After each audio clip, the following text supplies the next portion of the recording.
Muy bien, estimados estudiantes, ante todo buenas noches, señores estudiantes de la asignatura de formulación y evaluación de proyectos de inversión. En esta oportunidad vamos a desarrollar el tema de estudios de mercado, para lo cual vamos a tener en cuenta estas diapositivas. Bien, como primer aspecto vamos a ver qué cosa es un estudio de mercado.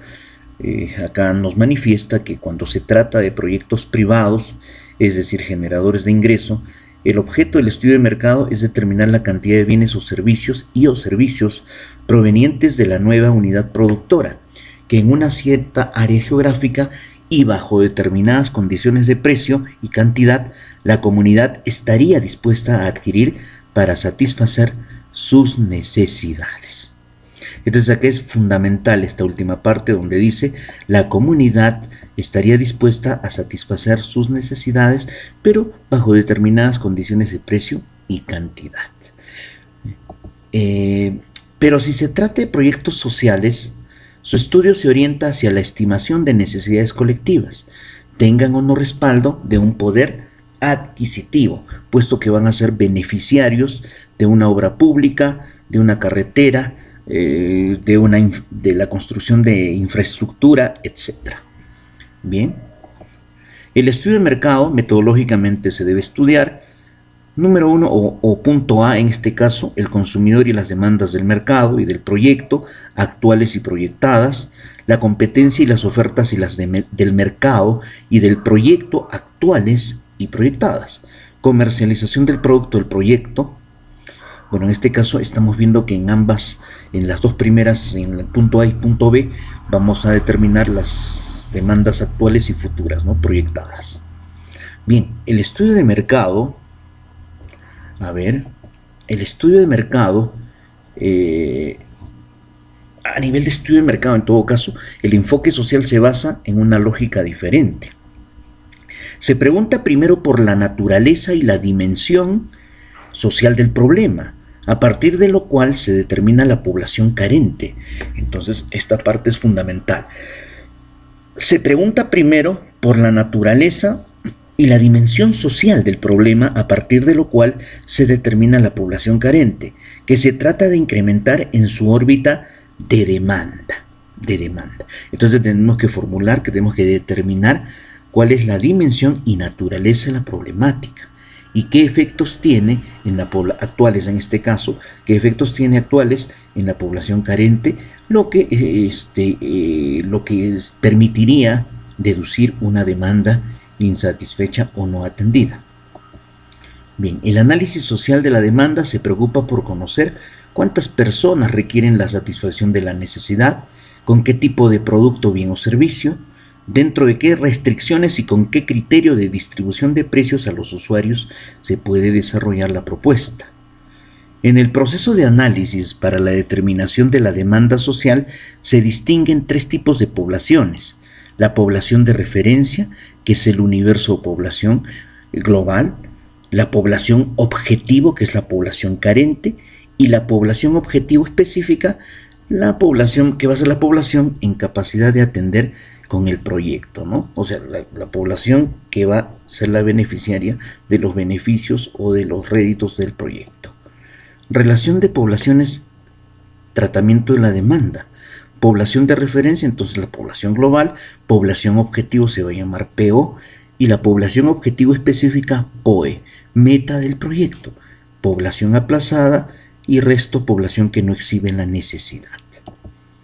Objetivos del estudio de mercado: recopilar información de carácter económico que repercuta en la composición del flujo de caja del proyecto. Entonces, recopilar información de carácter económico que repercute en la composición del flujo de caja del proyecto.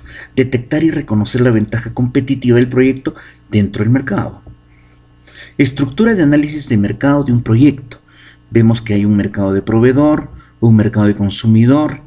Vemos que vamos a hacer un análisis de mercado, dentro de lo cual veremos el análisis de la oferta, el análisis de la demanda, el análisis de los precios y el análisis de la comercialización. En este caso, extraeremos de todos estos puntos conclusiones del análisis del mercado, el entorno del mercado, que van a ser pues las variables macroeconómicas y el mercado externo, el mercado competidor, la estructura del mercado y el mercado distribuidor. Todos van a ser aquellos agentes sistémicos que van a determinar o posibilitar el análisis de la demanda o el análisis de la demanda. El mercado del proyecto, el mercado proveedor. Esto nos hace acordar un poquito, nos hace recordar a la matriz de, en este caso a la cadena del valor de Michael Porter y a la matriz de las 5 fuerzas de Porter, ¿no? Las 5 fuerzas competitivas. Vamos a ver el mercado proveedor, que es el que encargado de dotar de insumos, está compuesto por dependencias de otras industrias, costo de los insumos, mecánica de su disposición, modelaje, facilidad de transporte y condiciones de adquisición. Estos van a ser elementos determinantes de favorabilidad a la hora de escoger un mercado proveedor conveniente. El mercado competidor, competidor directo, competidor indirecto, tiene que ver con los precios, condiciones, calidad, publicidad, situación financiera. El mercado distribuidor, donde se manejan, se desarrollan la manipulación del producto o el manejo de los mismos, los costos. El mercado del consumidor, que tiene sus particularidades y va a tener diferentes hábitos y motivaciones de compra, la segmentación institucional, individual, sexo, profesión, edad, hogares, ingreso y ahorro. El mercado externo, precios, divisas y comercialización. Todos estos agentes van a intervenir en el desarrollo de la propuesta. Análisis del medio. Inflación, devaluación, PIB, Producto Bruto Interno, aranceles, política de importación y exportación, tecnología y estabilidad política. Estrategia comercial puede centrarse en el producto, precio, promoción y distribución. Acá estamos hablando de la estrategia de marketing basada en las 4 P's de Jeremy McCarthy, ¿no? Y que después popularizó Philip Kotler. Etapas del estudio de mercado, análisis histórico, análisis de la situación vigente, análisis de la situación proyectada, recopilación de información de fuentes primarias, están constituidas por el propio usuario consumidor, y las formas de recolección es a través de las técnicas y los métodos de observación directa, experimentación y contacto directo con el usuario. La recopilación de información de fuentes secundarias son aquellas que reúnen la información escrita que existe sobre el tema. Son las primeras que deben buscarse, sus costos de búsqueda son bajos, aunque no resuelvan problemas, ayudan a formular criterio sobre la solución y contribuyen a la planeación y la recolección de datos de fuentes primarias. La información puede ser cámaras sectoriales, gobierno, revistas especializadas o estadísticas de operación, muchas de las cuales son ajenas a la empresa y otras son provenientes de la misma empresa. La demanda está conformada por la población objetivo y el consumo. El consumo aparente, producción nacional más importaciones menos exportaciones menos inventarios, y el consumo per cápita, consumo aparente entre población objetivo. Definición del problema de investigación de mercados y desarrollo de una propuesta.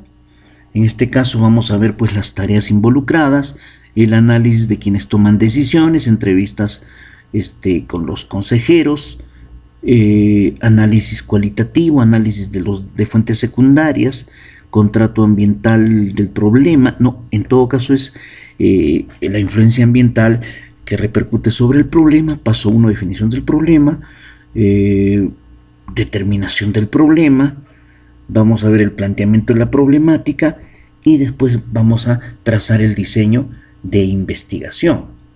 Entonces, obviamente acá estamos utilizando el método científico, el método clásico de plantear un problema. Entonces vemos las tareas involucradas, definimos el problema, planteamos el problema y determinamos el diseño de la investigación. Tareas involucradas son las cuales incluyen el análisis con las personas que toman decisiones, entrevistas con expertos de la industria, análisis de datos secundarios e investigación cualitativa. Su propósito es obtener información del contexto ambiental y ayudar a definir el problema de investigación de mercados. Contexto ambiental del problema. Para entender los antecedentes del problema, el investigador deberá comprender tanto el proyecto de su cliente como la industria en la cual se desenvolverá.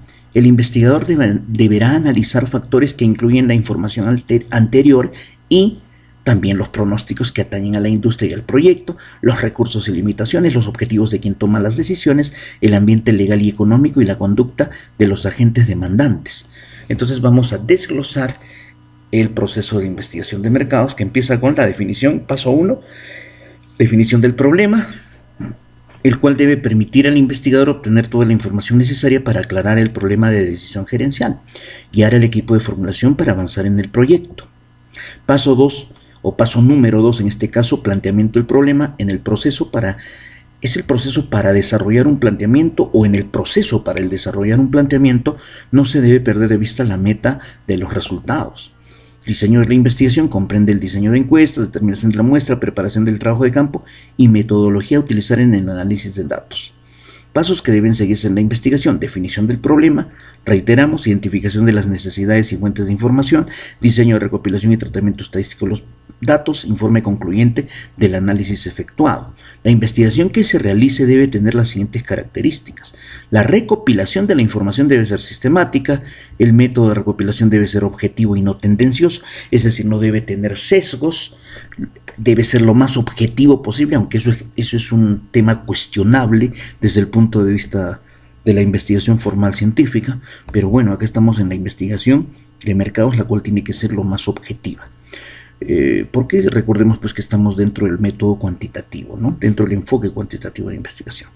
Los datos recopilados siempre deben ser información útil, el objeto de la investigación siempre debe tener como objetivo final servir como base para tomar decisiones.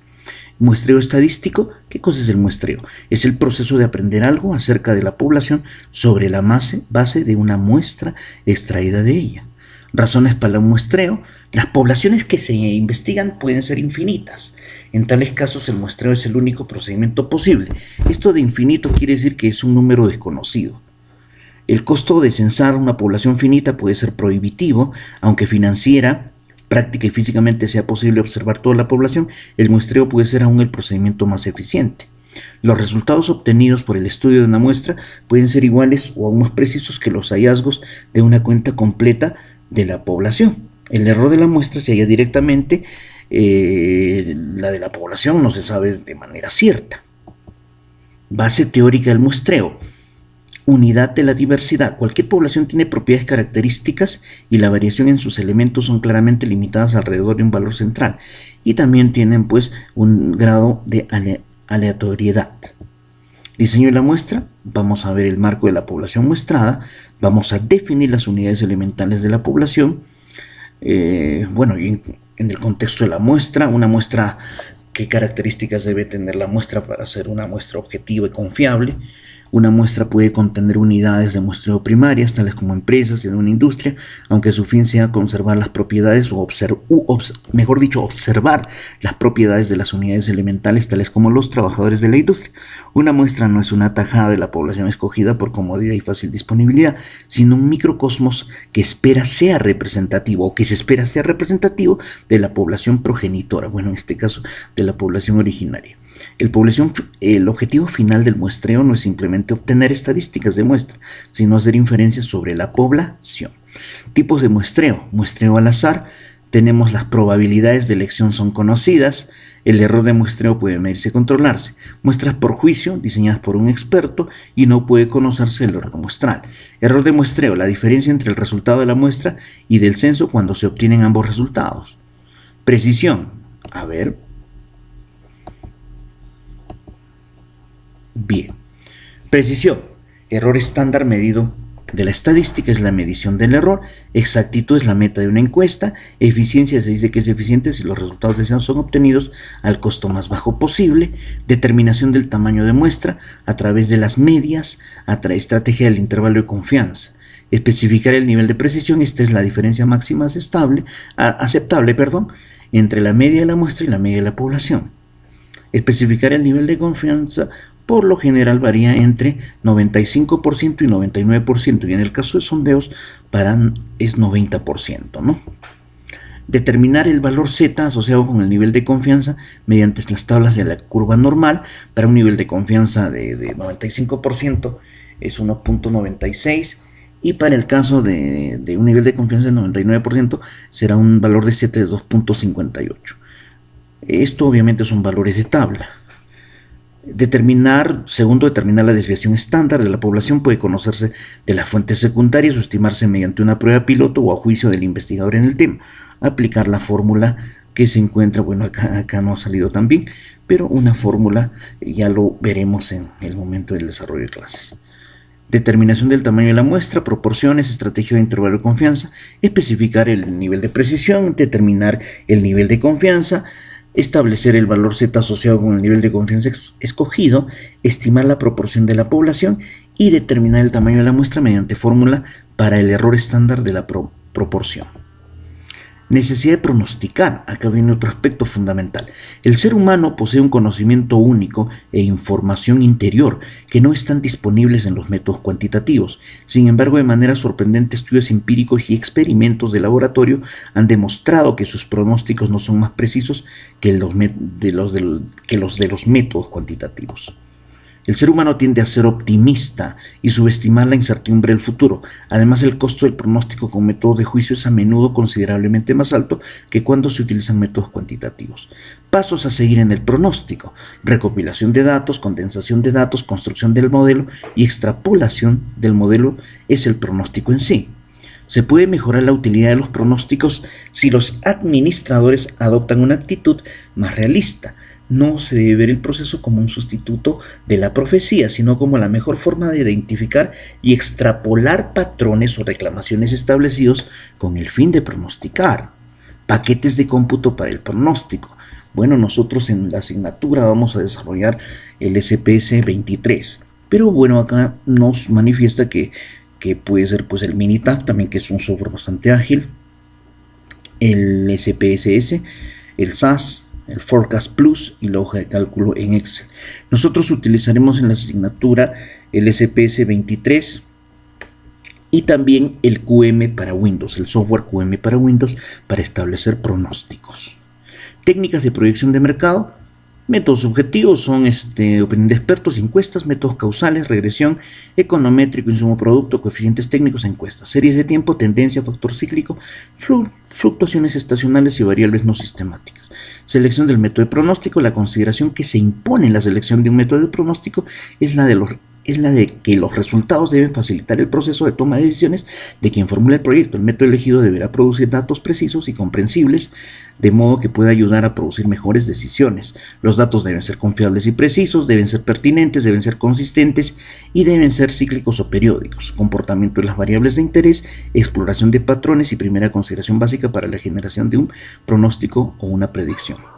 Segundo factor clave. En todo caso acá, el primer factor clave, bien, vamos a ver, bueno, segundo factor clave para la generación de un pronóstico es selección de una técnica de pronóstico. Existen técnicas de selección de pronóstico cualitativas, por ejemplo el método Delphi, curvas de crecimiento, escritura de escenarios y grupos de enfoque son muy importantes en el esquema general de pronósticos. Sin embargo, hay técnicas cuantitativas también, ¿no? Se utilizan cuando existen suficientes datos históricos y cuando se juzga que estos datos son representativos de un futuro desconocido.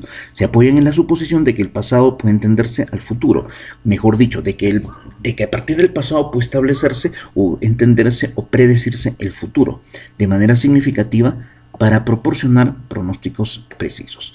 Estadísticas se enfocan completamente en patrones, cambios en los patrones y perturbaciones por influencia aleatoria, promedios móviles, atenuación exponencial o suavizamiento exponencial, suavización exponencial, descomposición de series en tiempos y proyecciones de tendencia, metodología Box-Jenkins. Empleando dos enfoques. Supone que los datos pueden descomponer en componentes como tendencia, ciclo, estacionalidad e irregularidad, modelos econométricos y de series de tiempo y Box-Jenkins. Las determinísticas comprenden la identificación y determinación de relaciones entre la variable por pronosticar y otras variables de influencia, como la regresión lineal, la regresión múltiple, los indicadores básicos y los modelos econométricos. Selección de una técnica de pronóstico.